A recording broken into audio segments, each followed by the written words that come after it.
Hello friends, आप सभी का स्वागत है गामा चैनल पर। आज मैं आपको पिछले पूरे हफ्ते के करंट अफेयर्स के इम्पॉर्टेंट एंड सेलेक्टेड क्वेश्चंस बताने जा रही हूँ। इनके आंसर्स एंड एक्सप्लेनेशन जानने के लिए वीडियो एंड तक ज़रूर देखें। वीडियो के नोट्स बनाने की आपको कोई ज़रूरत नहीं है। नोट्स आप इजीली हमारे टेलीग्राम चैनल से डाउनलोड कर सकते हैं। इनके सभी लिंक्स हमारे डिस्क्रिप्शन बॉक्स में दिए गए हैं। So let's start. Let's see the first question of the week. इनमें से किसे Asian infrastructure investment bank AIIB के वाइस प्रेसिडेंट के रूप में नियुक्त किया गया है? The answer is A Urjit Patel. Urjit Patel India के central bank Reserve Bank of India के फॉर्मर गवर्नर रह चुके हैं और वो एशियन इंफ्रास्ट्रक्चर इन्वेस्टमेंट बैंक के 5 वाइस प्रेसिडेंट्स में से एक होंगे। He will succeed DJ Pandian जो अब तक इंचार्ज थे of sovereign and non-sovereign lending of the AIIB in South Asia, the Pacific Islands and the Southeast Asia. Now let's talk about Asian Infrastructure Investment Bank. As the name suggests, ये एक multilateral development bank है जिसका mission है to improve social and economic outcomes in Asia and beyond.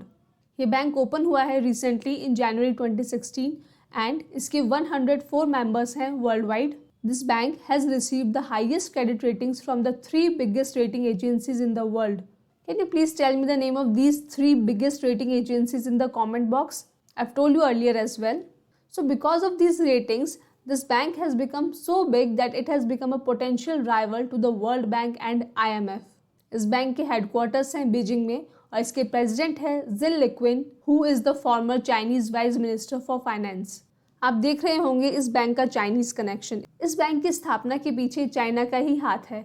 Chinese president Xi Jinping ने 2003 में इस bank का proposal ले किया था।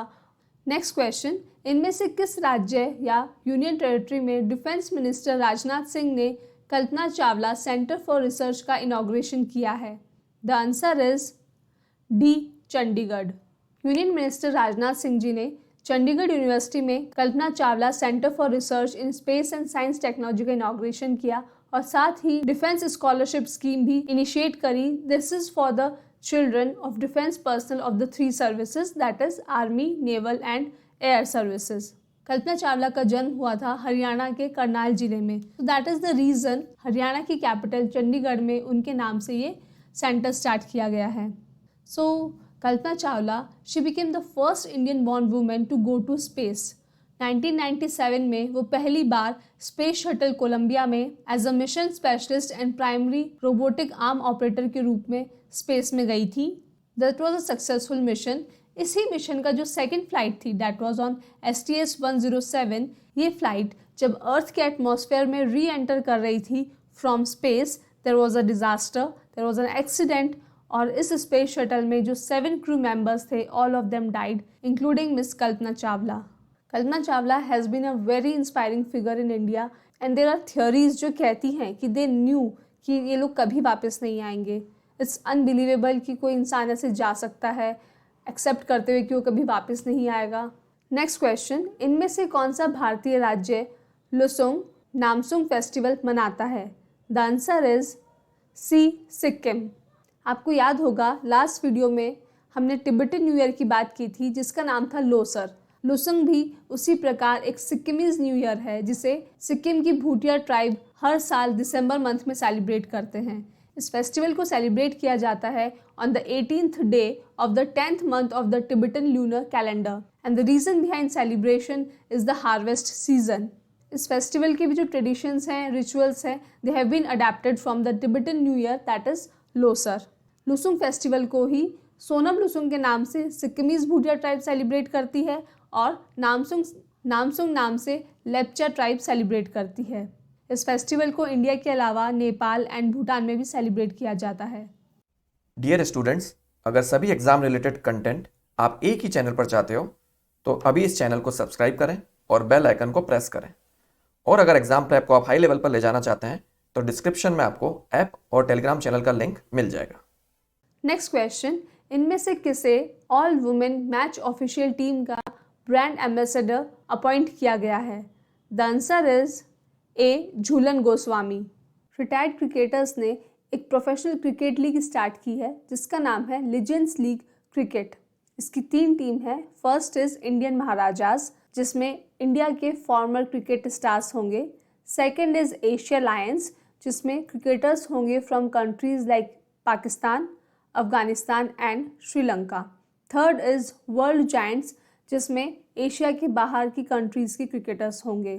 तो LLC ने एक women match official team set की है, जिसके पीछे मकसद है first to promote women empowerment, second to increase participation of women in cricket and third is ये जो पूरी एंटायर मेंस लीग है, इसको पहली बार ये वुमेन ऑफिशियल टीम उसको ऑफिशिएट करने जा रही है और इस टीम के एम्बेसडर होंगी झूलन गोस्वामी।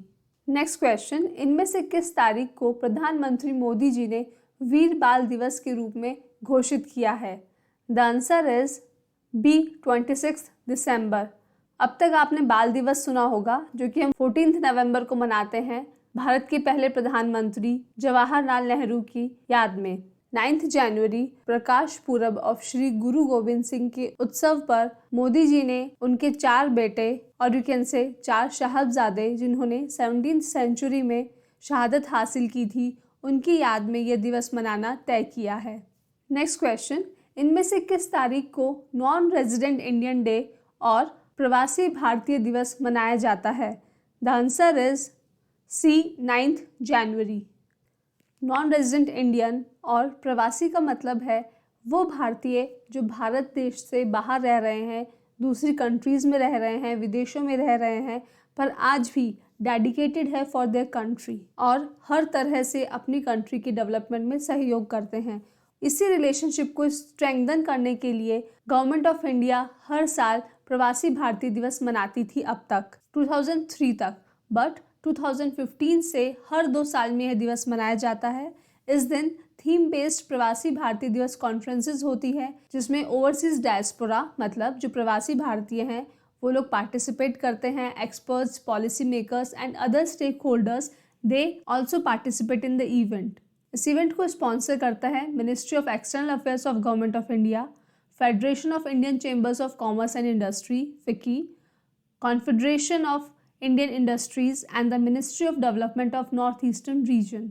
भारत के अलग अलग शहरों में यह दिवस मनाया जाता है हर बार। अभी 2 सालों से कोविड की वजह से इसे वर्चुअली इनॉग्रेट किया जा रहा है। लास्ट ईयर ये मनाया गया था न्यू दिल्ली में और इसकी थीम थी आत्मनिर्भर भारत। 1915 में 9 जनवरी के ही दिन महात्मा गांधी जी साउथ अफ्रीका से इंडिया वापस आए थे और उसी दिन की याद में यह प्रवासी भारतीय दिवस मनाया जाता है। Next question, again related to dates, इनमें से किस तारीख को विश्व हिंदी दिवस मनाया जाता है? द आंसर इज B 10 जनवरी। हिंदी हमारी मातृभाषा है और पूरे नॉर्दर्न इंडिया में मोस्टली हिंदी ही बोली जाती है। 10 जनवरी 1975 को पहली बार वर्ल्ड हिंदी कॉन्फ्रेंस हुई थी इन नागपुर, महाराष्ट्र, जिसका इनॉग्रेशन किया था the then prime minister Indira Gandhi ji. और 2006 से उसी दिन की एनिवर्सरी के रूप में वर्ल्ड हिंदी डे को सेलिब्रेट किया जाता है to honour and to promote this language at the global stage. Hindi एक इंडो आर्यन लैंग्वेज है और ये बेस्ड है ऑन द खड़ी बोली डायलेक्ट ऑफ दिल्ली और इसे लिखा जाता है देवनागरी स्क्रिप्ट में। गवर्नमेंट ऑफ इंडिया की 2 ऑफिशियल लैंग्वेजेस है, one is Hindi and the other one is English. और हमारी कॉन्स्टिट्यूशन की जो 22 शेड्यूल लैंग्वेजेस है उसका भी पार्ट है हिंदी। नेक्स्ट क्वेश्चन, इनमें से किस तारीख को national human trafficking awareness day मनाया जाता है? The answer is D 11 January. Human trafficking, मानव तस्करी, इसे मॉडर्न डे स्लेवरी भी कहा जाता है बिकॉज इसमें ज़ोर ज़बरदस्ती, बल या धोखाधड़ी से किसी भी पुरुष, महिला या बच्चे को गलत कामों में इन्वॉल्व किया जाता है, लाइक चोरी करना, भीख मांगना, मर्डर करवाना, सेक्सुअल अब्यूज़ करना या करवाना। तो उन विक्टिम्स की प्लाइट के बारे में लोगों को अवेयर करने के लिए, उनके राइट्स को प्रोटेक्ट और प्रमोट करने के लिए इस डे को सेलिब्रेट किया जाता है। 2010 में US प्रेसिडेंट बराक ओबामा ने एक प्रेसिडेंशियल प्रोक्लेमेशन पास किया था और उसके थ्रू जनवरी मंथ को national slavery and human trafficking prevention month announce किया था और इसी डिक्लेरेशन की एनिवर्सरी के रूप में 11 जनवरी 2011 से हर साल 11 जनवरी को national human trafficking awareness day celebrate किया जाता है। इसके जो वॉलंटियर्स होते हैं वो एक कलर को अपना कोड बनाते हैं, like last year blue colour था, सब उसी कलर की ड्रेस पहनते हैं और अपना विरोध प्रदर्शन करते हैं towards human trafficking. Next question, इनमें से किस इंटरनेशनल एयरपोर्ट को टॉप 10 इंटरनेशनल एयरपोर्ट्स में से फर्स्ट रैंक मिली है for on time departures? And the answer is C, United States Miami airport. The question is important for India because इसी list में इंडिया से चेन्नई इंटरनेशनल एयरपोर्ट को 8th rank मिली है for on time performance for the year 2021। Cirium नाम की एक organisation जो कि स्पेशलाइज करती है in offering aviation data to travel, finance, aerospace and aviation industries, उनके रिव्यू के बेसिस पे यूएस को फर्स्ट रैंक मिली और चाइना को 8th रैंक मिली है। Now some extra static information, India का ओल्डेस्ट एयरपोर्ट कौन सा है? The answer is Juhu aerodrome which was established in 1928। यह इंडिया का पहला सिविल एविएशन एयरपोर्ट है और JRD टाटा भी इसी एयरपोर्ट पे आए थे। इंडिया का largest airport Indira Gandhi international airport, India का लार्जेस्ट होने के साथ साथ ये वर्ल्ड का भी 6th लार्जेस्ट एयरपोर्ट है। One more important point, Bharat का ऐसा राज्य है जहाँ कोई एयरपोर्ट नहीं है, that state is Arunachal Pradesh. Next question, ministry of external affairs ने इनमें से किस कंपनी के साथ एग्रीमेंट साइन किया है for the second phase of the passport Seva programme PSP V2? And the answer is C, TCS और you can say Tata consultancy services. TCS एक Indian multinational IT service company, consulting company है। इसके headquarters है मुंबई महाराष्ट्र में और इसके CEO हैं Rajesh Gopinathan.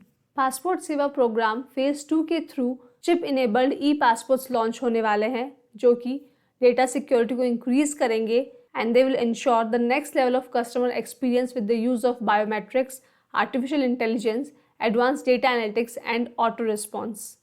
Next question, इनमें से किस तारीख को नेशनल यूथ डे सेलिब्रेट किया जाता है? The answer is C, 12th January. The great Indian philosopher and monk Swami Vivekananda की बर्थ एनिवर्सरी के रूप में हर साल 1985 से नेशनल यूथ डे और युवा दिवस सेलिब्रेट किया जाता है।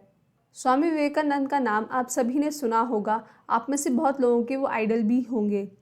ही has been a great leader. He was the founder of Ramakrishna movement और वेदांता मूवमेंट, जो कि एक Hindu religious and spiritual organisation है जिसका मिशन है पूरे विश्व में स्पिरिचुअल मूवमेंट को बढ़ाना, लोगों तक स्पिरिचुअलिटी का मतलब पहुंचाना, उसकी इम्पोर्टेंस समझाना। Other than this, Swami Vivekananda पूरे विश्व में फेमस हुए हैं थ्रू हिज आइकॉनिक स्पीच जो उन्होंने दी थी in the world religion conference in Chicago on September 11, 1893। इस स्पीच की वजह से आज पूरा विश्व इंडिया को जानता है, स्वामी जी को जानता है, हिंदू रिलीजन की फ़िलॉसफी और स्पिरिचुअलिटी को जानता है। स्वामी जी की बहुत सारे कोट्स हैं, बहुत सारी बुक्स हैं। He has been very inspiring, very encouraging and that is the reason ये यूथ डे सेलिब्रेट किया जाता है ताकि लोग स्वामी जी की लाइफ के बारे में जानें, उनके आइडियाज़ और फिलॉसफी को जानें और उससे एनकरेज होकर उन्हें अपनी लाइफ्स में भी अप्लाई करें। उनका एक बहुत फेमस कोट है जो मुझे बहुत पसंद है, arise, awake, stop not until the goal is achieved. Means उठो, जागो और तब तक नहीं रुको जब तक आपको अपना मुकाम हासिल न हो जाए। इस साल नेशनल यूथ डे की थीम थी it's all in the mind. Means सब कुछ हमारे दिमाग में है, जो हम सोच सकते हैं वो हम हासिल कर सकते हैं। Now some extra information, national youth day in India is celebrated on 12th January, that is done. Now the world youth day is celebrated once in 3 years और जो नेक्स्ट वर्ल्ड यूथ डे होगा वो celebrate किया जाएगा इन Lisbon, Portugal in August 2023. India has the world's largest youth population. India की population का 22% is constituted by the youth population aging between 18 to 29 years और इनकी जो पॉपुलेशन है that is 261 million which is larger than the population of Pakistan. So that is the reason India is a hub and market for all products, all services, all entrepreneurs because the youth consumer base is so big. And due to this youth potential, India has a very high potential in everything. According to National Youth Policy 2014, India में youth की definition है people between the age 15 to 29. Next question, इनमें से किसे Indian space research organisation ISRO that is भारतीय अंतरिक्ष अनुसंधान संगठन के न्यू चीफ के रूप में अपॉइंट किया गया है? The answer is A doctor S Somnath. Doctor Somnath एक एमिनेंट रॉकेट साइंटिस्ट हैं। The post of ISRO chairman, space secretary and space commission chief is usually held by one person only. तो आपसे क्वेश्चन में कभी भी पूछा जाए कि इसरो के चेयरमैन कौन है, स्पेस सेक्रेटरी कौन है, स्पेस कमीशन चीफ कौन है, the answer is one and same and he will succeed Kailasavadivoo Sivan. Now let's know about ISRO. ISRO India की नेशनल स्पेस एजेंसी है, लाइक नासा यूनाइटेड स्टेट्स की स्पेस एजेंसी है। इसरो के हेडक्वार्टर्स है बेंगलुरु में और इसे ऑपरेट करता है department of space which is directly overseen by the prime minister of India. ISRO के जो चेयरमैन हैं he also act as executive of department of space. ISRO की स्थापना हुई थी 1969 में। The then prime minister Jawaharlal Nehru, उन्होंने डिपार्टमेंट ऑफ एटॉमिक एनर्जी के under Indian national committee for space research इनको स्टैब्लिश की थी in 1962 on the request of the scientist Vikram Sarabhai, और यही इनकोस पर आगे बड़ी होकर के इसरो में कन्वर्ट हो गई। Vikram Sarabhai is the father of Indian space programme. He is a very big scientist और उन्होंने जब रियलाइज़ किया कि इंडिया में स्पेस रिसर्च होनी चाहिए, उससे रिलेटेड ऑर्गेनाइजेशन होनी चाहिए, तो उन्होंने नेहरू जी से रिक्वेस्ट की और ISRO came into being.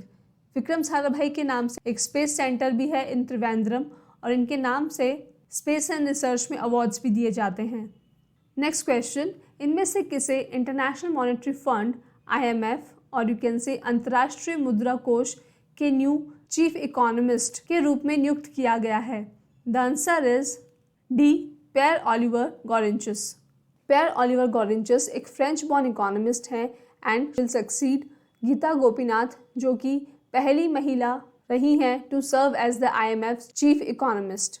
Now let's talk about IMF. IMF is an international financial institution. Like banks, domestic financial institutions होते हैं, वो सिर्फ एक कंट्री को सर्व करते हैं। उसी प्रकार IMF is a bank for the whole world. ये अपनी मेंबर कंट्रीज़ और कभी कभी नॉन मेंबर कंट्रीज़ को असिस्ट करते हैं, हेल्प करते हैं to foster global monetary cooperation, secure financial stability, facilitate international trade, promote high employment and sustainable economic growth and reduce poverty around the world. इसके headquarters हैं वाशिंगटन DC में और इसके 190 कंट्रीज़ मेंबर्स हैं। इसकी स्थापना हुई थी 27 दिसंबर 1945 को at the Bretton Woods conference और इसकी current managing director and chairwoman है Bulgarian economist Kristalina Georgieva. Next question, इनमें से किस टेलीकॉम कंपनी में central government of India is set to become the largest share holder? And the answer is C Vodafone Idea. Vodafone Idea limited एक Indian telecom operator है जिसकी headquarters हैं मुंबई और गांधीनगर में। ये सर्विसेज ऑफर करती हैं like 2G, 3G, 4G, 4G+, volt and वो वाईफाई सर्विसेज। इसके CEO हैं रविंद्र टक्कर। Let me tell you how Government of India became a stakeholder in this. Basically VI को Government of India को कुछ interest payments करने थे and they converted that payment into government equity. Vodafone India Limited ने एक 4-year moratorium accept किया है और इस equity conversion को भी accept किया है so that Indian government will own 35.8% of VIL's stake followed by Vodafone Group which will own 28.5% and the remaining 17.8% are going to be held by Aditya Birla Group. Next question, Henley passport index में इनमें से India की क्या rank है for Q1 of 2022? And the answer is B 83। Henley passport index एक original authoritative ranking है जो कि वर्ल्ड के पासपोर्ट्स को रैंक करता है on the basis of the number of destinations the holders can assess without a prior visa. Means किसी country का पासपोर्ट होल्डर उस कंट्री के अलावा कितनी फॉरेन डेस्टिनेशंस पे विदाउट प्रायर वीज़ा जा सकता है, और जितनी ज़्यादा कंट्रीज़ में विदाउट वीज़ा आप जा सकते हैं उतना ही अच्छा आपका इंडेक्स का स्कोर होता है। तो 2021 के Q4 में इंडिया से 58 डेस्टिनेशंस पे you can go without prior visa, but 2022 के Q1 में 2 और डेस्टिनेशंस ऐड हो गई हैं, those are Oman and Armenia. Now With Indian passport, you can visit 60 destinations without prior visa approval. And due to this, India ने अपनी rank को improve किया है by 7 places. So now India hold 83rd position among 111 countries in the latest Henley Passport Index. इस index की top most position पे है Japan and Singapore और Afghanistan is at the least position. मतलब अफगानिस्तान के पासपोर्ट होल्डर्स को ऑलमोस्ट एवरी कंट्री में जाने के लिए प्रायर वीज़ा रिक्वायरमेंट लगेगी. Students, let me tell you in advance, इस हफ्ते का वीडियो बहुत इंपॉर्टेंट है. इसमें बहुत इंपॉर्टेंट क्वेश्चंस, इंपॉर्टेंट टॉपिक्स और इंपॉर्टेंट स्टैटिक जीके कवर किया गया है. So please it's a request, इस वीडियो को कम से कम 2-3 बार देखें. And as I have told you earlier also, मेरे वीडियो में जो मैं कहती हूँ वही लिखा भी रहता है, इसलिए ज़रूरी नहीं है कि आप इसे हमेशा सुने. आप इसे क्राउडेड प्लेस में म्यूट करके भी देख सकते हैं. Let's see the next question. इनमें से किस तारीख को आर्म्ड फोर्सेस वेटरन्स डे मनाया जाता है? The answer is D 14th January. 14th January is an important date in India. इस दिन बहुत सारे फेस्टिवल सेलिब्रेट किए जाते हैं इंडिया में, like Makar Sankranti, Lohri, Pongal etcetera. But you have to remember 14th and 15th January को 2 important army related days celebrate किए जाते हैं. Let's see the details. Armed forces veterans day, जिसे हिंदी में सशस्त्र सेना वयोवृद्ध दिवस कहा जाता है, इसका दूसरा नाम है आर्मिस्टिस डे. इसे अनाउंस किया गया था 2017 में और उसके बाद हर साल 14th January को ये डे सेलिब्रेट किया जाता है to acknowledge and honour the selfless devotion and sacrifice of our veterans in the service of the nation.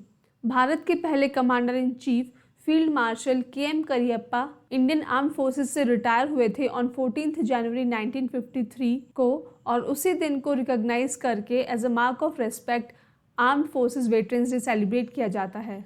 Next question. इनमें से किस तारीख को आर्मी डे सेलिब्रेट किया जाता है? And the answer is D 15th January. 1 April 1895 को ब्रिट Indian army की स्थापना हुई थी, which was under British administration, और जिसे ब्रिटिश इंडियन आर्मी के नाम से जाना जाता था. 1947 में इंडिया तो इंडिपेंडेंट हो गया था, बट इंडिया को अपना पहला इंडियन चीफ मिला ऑन 15th January 1949. इसलिए 15th January को आर्मी डे सेलिब्रेट किया जाता है. और वो पहले चीफ थे फील्ड मार्शल कोडेंद्र M करियप्पा, जिन्हें उस समय लेफ्टिनेंट जनरल कहा जाता था. He took over from the last British commander in chief of India, who was General Francis Booker. So Army Day also marks the transfer of power from the British rule to India. So that is the history of Army Day. Now let's see how this day is celebrated. इस दिन Delhi cantonment के Cariappa parade ground में army day parade conduct की जाती है in front of Indian army chief, who is General MM Narawane presently. Also, army people, they pay respect to the martyred Indian army personnel at the Amar Jawan Jyoti at New Delhi's India Gate. इस दिन army में gallantry awards और सेना medals भी दिए जाते हैं. Army day के उपलक्ष्य में लौंगेवाला, जो कि जैसलमेर इंडो पाक बॉर्डर पे है, वहाँ पे वर्ल्ड का largest national flag, monumental national flag जो खादी से बना है, उसे डिस्प्ले किया गया है. लौंगेवाला का नाम आप सबने सुना होगा. 1971 वॉर का ये प्राइम स्पॉट रहा है. इसके साथ ही इस दिन आर्मी अपने लेटेस्ट वेपन्स को शोकेस करती है, जो उन्होंने रिसेंटली अक्वायर किए हैं, इंडिजिनियसली डेवलप किए हैं और इम्पोर्ट किए हैं. तो इस साल BLT T-72 Bharat Rakshak tank, the 15mm Soltam gun and the BrahMos missile का प्रदर्शन किया गया. एक और नई चीज़ हुई इस साल. इस बार इंडियन आर्मी ने अपनी न्यू कैमोफ्लेज यूनिफॉर्म भी शोकेस की, which was design in partnership with the Indian army and the national institute of fashion technology NIFT. Next question. इनमें से किस बैंक ने बेस्ट प्राइवेट बैंक अवार्ड जीता है at the global private banking awards 2021? The answer is A. HDFC bank. Global private banking awards 2021 को organise किया गया by professional wealth management PWM, जो कि एक वेल्थ मैनेजमेंट मैगजीन है published by the Financial Times group. यह award दिया गया है HDFC को for its contribution to accelerate key trends including digitalisation, communication and investment in environmental, social, governance, ESG strategies. Economy में जो लास्ट 2 ईयर से digitalisation का इतना बूम आया है, the credit definitely goes to the covid times. इसके अलावा HDFC bank अपने सभी तरह की कस्टमर्स को, सभी तरह की असेट क्लासेस को वैरायटी ऑफ प्रोडक्ट्स ऑफर करते हैं for optimal asset allocation. So that customers अपनी चॉइस के, अपने गोल्स, अपनी रिस्क टेकिंग कैपेसिटी के हिसाब से सही जगह इन्वेस्ट कर सकें। इसके साथ ही बैंक हमेशा से ही अपना मार्केट शेयर बढ़ाता गया है through geographic expansion and by employing more relationship managers and adding new products and services. HDFC bank के CEO हैं शशिधर जगदीशन। नेक्स्ट क्वेश्चन, 2 दिवसीय कच्चाई लेमन फेस्टिवल का 18th एडिशन इनमें से किस राज्य या यूनियन टेरिटरी में शुरू हुआ है? The answer is C, Manipur. Manipur की उखरुल डिस्ट्रिक्ट के कच्चाई विलेज में यह फेस्टिवल सेलिब्रेट किया गया है। इस फेस्टिवल को हर साल जनवरी के 2nd वीक में सेलिब्रेट किया जाता है। This festival is important because this lemon is very unique. Kachai lemon को जोग्राफिकल इंडिकेशन भी मिल चुका है। यूनिक इसलिए है बिकॉज इसमें 51% एस्कॉर्बिक एसिड है, जो कि अब तक के किसी भी सिट्रस फ्रूट्स में सबसे ज़्यादा है। ज़्यादातर नींबुओं में सिर्फ 20 to 30% ही एस्कॉर्बिक एसिड होती है। इसके अलावा इस नींबू का जूस कंटेंट है 36 to 56 ml पर फ्रूट। इसका रीज़न है, ये जो विलेज है, इसकी जो लोकेशन है, it is in the sub tropical region of India. यहाँ पे दिसंबर और जनवरी के मंथ में सुबह 10 बजे तक बहुत ही गहरा फॉग रहता है, जिसकी वजह से इस फ्रूट को नेचुरली वाटर मिलता है। कच्चे लेमन कोऑपरेटिव सोसाइटी ने ये अनाउंस कर दिया कि हर घर में कम से कम 40 से 50 नींबू के पौधे उगाने हैं, और इस तरह से वहाँ पे कच्चे लेमन की फार्मिंग शुरू हुई और बढ़ते बढ़ते आज इतनी ज़्यादा बड़ी हो गई है कि इसे एक फेस्टिवल के रूप में सेलिब्रेट किया जा रहा है। इस फेस्टिवल को सेलिब्रेट करने के पीछे पर्पस होता है कि बायर्स और सेलर्स की मीटिंग हो, साइंटिस्ट और फार्मर्स की मीटिंग हो, दोनों एक दूसरे की ज़रूरत को समझें और प्रॉब्लम्स को सॉल्व करें। इस साल इस फेस्टिवल की थीम रही है organic Kachai lemon for safe environment and rural transformation. Now let's see the last question of the week. इनमें से किस स्टेट या यूनियन टेरिटरी में प्रधानमंत्री नरेंद्र मोदी जी ने MSME टेक्नोलॉजी सेंटर को वर्चुअली इनॉग्रेट किया है? The answer is B, Puducherry. MSME का फुल फॉर्म है micro, small and medium enterprises. Government of India ने पूरे इंडिया में अब तक 18 MSME सेंटर्स को ओपन किया है। इनका पहले नाम था tool rooms and technology development centres, और ये सेंटर्स फंक्शन करते हैं under the union ministry of micro, small and medium enterprises. ये जो सेंटर्स हैं, ये बायर और सेलर दोनों साइड से एक्ट करते हैं। ये सेंटर्स ट्रेनिंग सेंटर्स भी हैं।